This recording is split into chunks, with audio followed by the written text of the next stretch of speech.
సంవత్సరాల తరబడి ఎన్ని మందులు వాడినా మీ మోకాల నొప్పులు తగ్గట్లేదా? ప్రాణ పెయిన్ క్లినిక్ లో అత్యాధునిక చికిత్స. బిత్తిరి సత్య అలియాస్ రవి క్షమాపణలు చెప్పారు.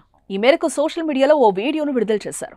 ఇటీవల బిత్తిరి సత్య అలియాస్ రవి భగవద్గీతను బిల్లు గీత అని సంబోధిస్తున్న ఓ వీడియో సోషల్ మీడియాలో చక్కర్లు కొట్టింది. హిందువులు అత్యంత పవిత్రంగా భావించే భగవద్గీతను కించపరిచారని, హిందువుల మనోభావాలను దెబ్బతీశారని రాష్ట్రీయ వానరసేన సభ్యులు సిసిఎస్ పోలీసులకు ఫిర్యాదు చేశారు. దీంతో అతనిపై కేసు కూడా నమోదైంది. భగవద్గీతను అనుకరిస్తూ వ్యంగ్యంగా బిత్తిరి సత్య ఓ వీడియో చేశారు.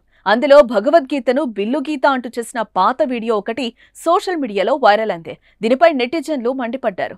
మరోవైపు హిందూ సంఘాలు సైతం బిత్తిరి సత్యపై తీవ్ర అభ్యంతరం వ్యక్తం చేశాయి. వీడియో హిందువుల మనోభావాలను దెబ్బతీసేలా ఉందంటూ సర్వత్రా ఆగ్రహం వ్యక్తం చేశారు. వీడియోను తొలగించి హిందువులకు క్షమాపణలు చెప్పాలని పలు హిందూ సంఘాలు డిమాండ్ కూడా చేశాయి. తాజా పరిణామంపై బిత్తిరి సత్య స్పందించారు. ఓ వీడియోను కొందరు వైరల్ చేస్తున్నారు. అందులో వాస్తవం లేదు. అందులో చిన్న స్పెల్లింగ్ మిస్టేక్ ఉంది. భగవద్గీతను నేను ఆరాధిస్తా. వీడియోలో ఏమైనా కించపరిచినట్లు అనిపిస్తే తప్పకుండా క్షమించారని కోరుతున్నా అంటూ వీడియోను రిలీజ్ చేశారు ఆయన. అందరికీ నమస్తే.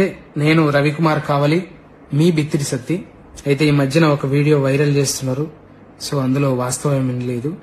నేను ఎప్పటిలాగానే కామెడీ వీడియోస్ చేస్తూ చిన్న చిన్న క్లిప్స్, రీల్స్ లాగా, షార్ట్స్ లాగా పెడుతుంటా. అందులో చిన్న స్పెల్లింగ్ మిస్టేక్ అయింది. సో భగవద్గీత అంటే నేను ఆరాధిస్తా, పారాయణం చేయడానికి ప్రయత్నిస్తుంటా, ప్రచారం చేస్తుంటా.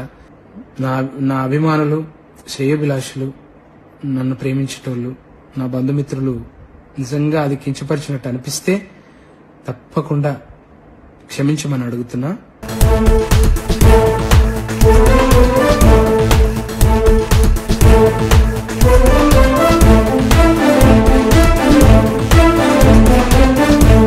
సుమన్ టీవీలో మీ పర్సనల్ అండ్ బిజినెస్ ప్రమోషన్స్ కోసం కింది నెంబర్కి కాంటాక్ట్ చేయండి.